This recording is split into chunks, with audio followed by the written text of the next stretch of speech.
जय आगरी सगळ्यांना. रोजचे 2ला प्लॅन बनला. सकाळचे 4:30ला उठून 5:30 वाजता वाघनं मी निघलो जेजुरीला जायला.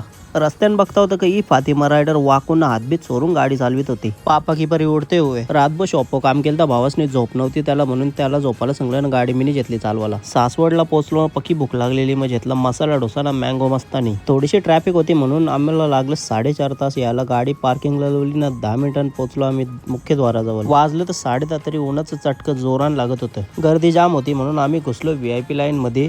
चालू होती आरती. मस्त मंदिरात दर्शन घेतलं ना आलो. मागच्या बाजूला जरांडेश्वर हनुमानाचं दर्शन घ्यायला.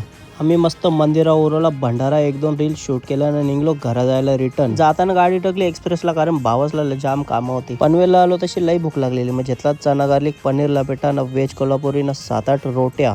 दोघाही मिळून चांगला खाला आम्ही. तिथून आलो पनवेलला पारशे दुकान. भावासला काहीतरी मोबाईलचं सामान घ्यायचा होता. फ्रेश झालो ना गेलो दिव्याला. तिथे भेटली आईस्क्रीम शीतलची ना भेटला यो डाकू. बोलता आईस्क्रीम नरम. तिला कडक करासाठी त्याने डाएट चिवरा त्यान टाकला ना मग तो खायला लागला. तिथून आलो आम्ही म्हातारडेश्वर मंदिरात. मस्त गर्दी काहीच नव्हती. एकदम भारी दर्शन झाला. घरा जायला निघलो तर निकास भाईला काही ना काही उंगल्या सुस्तान गाडीवर अशा. निकासला बाय बाय करून आलो मी घरा. ब्लॉग पटला तर लाईक करा शेअर करा. चला बाय बाय. जय श्रीराम.